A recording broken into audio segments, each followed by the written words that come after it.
Have you ever wondered why, when it's time to go out, something inside you twists as if an unseen force is trying to keep you inside? You might dismiss it as fatigue or a simple lack of desire, but in truth, it's your soul resisting a world that strips away your mask in bites. It's not that you don't want to go. It's that each time you do, you die a little in silence. People say staying home is for the weak, the cowardly, the strange. But isn't it more cowardly to follow the crowd and lose yourself? Carl Jung warned. The greatest danger for man is to become a puppet of external noise. Those sounds of the street, the bars, the empty conversations. When you choose to stay, your unconscious shields you from unnecessary sacrifice, from surrendering your identity to the cravings of others. Do you know what happens when you ignore that inner voice?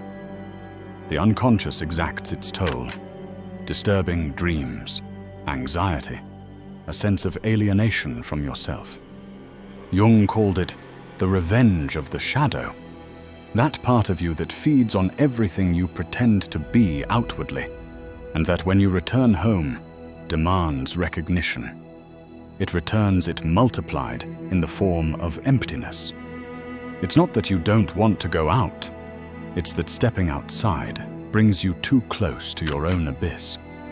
Think about it.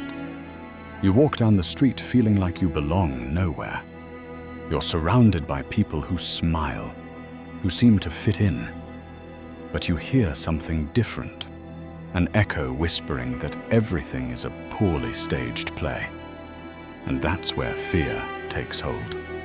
Not fear of others, but fear of realizing that what you despise isn't them, but the mask you wear when you face them. That brutal discomfort is the soul refusing to sell itself on a foreign stage. The house becomes a sanctuary, silence a confession, and each time you close the door, you shield yourself from an invisible war. Don't you notice?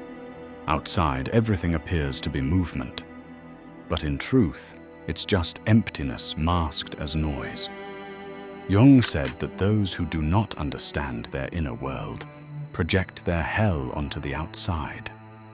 Perhaps that's why the street feels intolerable. You see everyone rushing to escape themselves. And is it that seeing this is what you can't bear? The most unsettling truth is that staying home is no longer an excuse. It's a scream. Your unconscious is demanding space to reveal itself, and when you ignore it, the cost is steep. You disconnect. You wither away. You become just another cog in the machine. But when you listen, when you dare to stay in, you realize that isolation is not confinement. It's transformation. Next time someone tells you to go out more, remember this. You're not lazy. You're not strange. You're not weak. What's happening is that your soul refuses to prostitute itself in a world that demands spectacle. Your refusal is the sign that inside you there is still something intact, something that has not yet been completely broken. Will you choose to silence it? Or will you summon the courage to listen? Because this is where true terror resides. It's not that you don't want to go out. It's that if you venture forth without heeding your soul, one day you'll wake up to find that there's no one left at home, not even yourself. Perhaps the most unsettling realization is not that you're afraid to step outside, but that your soul has already learned there's nothing genuine or meaningful waiting for you out there. Jung warned that modern man has lost touch with his symbols, disconnecting from the deeper truths within, with what grants life its true significance. And therein lies the key. The street is teeming with stimuli, yet devoid of genuine meaning. The loud music in a bar cannot substitute for the inner melody you've forgotten to listen to. The uproarious laughter of a crowd doesn't replace the voice of your unconscious, whispering softly in the dim light of your room. It's not a rejection of life itself, but of the illusion. When you choose to stay in, your unconscious is favoring the unseen over the superficial. It's an almost sacred act, because within that closed space at home, the symbols that truly matter reveal themselves. A book that traps you, a thought that repeats itself, a dream that returns insistently. Each of these fragments is a door to the unconscious, to the wholeness Jung called the self. Outside, in contrast, the only thing you'll find is the demand to be someone you're not. But here's what's unsettling. Staying home isn't always rest. Sometimes it's confrontation. Because silence doesn't forgive. When the noise stops, your ghosts emerge. And if you don't know how to face them, those ghosts can become more terrifying than any crowd.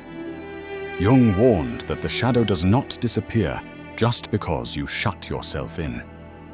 Conversely, it grows louder. Perhaps that's why many fear being alone at home, because in that silence, there are no masks to hide behind, no lies to maintain. Now that we've reached this point, before we go further, I want to share something with you. Our book, The Formula of Awakening, is now available. Do you feel a spark inside, a desire to awaken, but don't know where to begin? I invite you to change your mindset, and in doing so, transform your life. Discover who you truly can become. Start today. The link to get the ebook is in the first pinned comment of this video. Grab your copy now at a great price. With that said, let's continue with the video. That confrontation is necessary because the real journey isn't outward, but inward. Don't be mistaken. Shutting yourself in doesn't mean fleeing. It means preparing. Every moment you choose the refuge of your walls is a laboratory where transformation is brewed. It's there that the unconscious speaks through symbols, where inner images grow stronger, and where you can uncover the true root of your fear. The world doesn't understand this. The world shouts, "Go out and have fun. Make friends. Be social," as if your worth depends on how often you step outside. But tell me, what kind of society fears silence so deeply? What culture deems sick the one who dares to listen to their own voice? Jung said most people run outward to avoid confronting their inner selves. You, however, have sensed that nothing outside can quench that deep thirst, which is why you stay. Don't mistake isolation for weakness. Conscious solitude is alchemy. In it, the mask burns away and the truth emerges. And here's what's truly unsettling. Perhaps your soul deliberately chose that social discomfort as a defense, pushing you to confront what you've long avoided, to face the mirror and tear away the illusions of your identity. The house becomes a prison only if you refuse to look inward, but if you summon the courage, it transforms into a sanctuary. It's not that you don't want to go out, it's that your soul knows that beyond the facade, everything out there is a shallow performance. The only genuine truth waits in the most unsettling, most revealing place inside yourself. But there's something even darker that no one wants to admit. The real reason you dread going out is because you sense the outside world is crafted to distract you from what truly matters. Jung called it collective inflation, a kind of mass hypnosis where everyone acts, thinks, and desires the same, convinced they are making free choices. You feel this even if you can't quite explain it. It manifests as an unbearable discomfort. That's why your body resists leaving home, because outside you risk losing yourself in the current. being swallowed by the tide of the trivial. Consider this. Each time you step outside, you enter a stage filled with scripted characters. Everyone discusses what they bought, what they saw on a screen, what they plan to do tomorrow. But beneath every conversation lies the same underlying fear, the fear of being alone with oneself.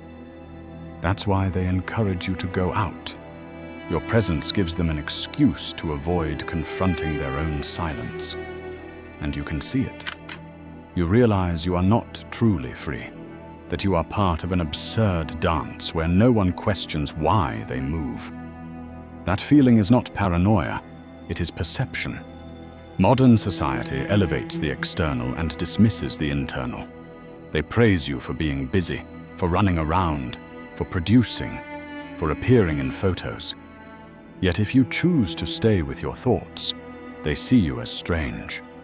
What they fail to understand is that your soul isn't craving distraction.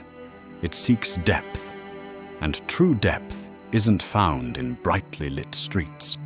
It resides in the shadows of your inner world. Jung said that individuation, the process of becoming oneself, begins when you decide to stop following the herd. Staying home can be your first act of rebellion against the dictatorship of superficiality. But be cautious. Remaining inside can become a trap if you use it to dull your senses. There is a clear distinction between refuge and escape. Refuge is sacred. It prepares you for transformation. Escape, however, freezes you in place. Do you know how to tell the difference? Refuge may cause pain. Escape numbs you. If uncomfortable questions surface, strange dreams emerge, or forgotten memories resurface while you're in your room, you are in refuge. Your unconscious is at work. But if all that appears are empty loops of distraction, then your home has become a prison. What truly terrifies you is not the confinement itself, but the mirror it reflects. Because within you lies everything you've hidden for years. Fears, suppressed desires, truths you've chosen to silence. Outwardly, you can pretend they don't exist, but internally, there's no escape. And then comes the harsh reality, that resistance to stepping out might be the clearest invitation you'll ever get to explore your own inner world. A journey that few undertake because they're afraid to face who they truly are, without masks, without an audience, without applause. So next time you feel that force holding you back from crossing the threshold, remember it might be the very signal urging you to look inward.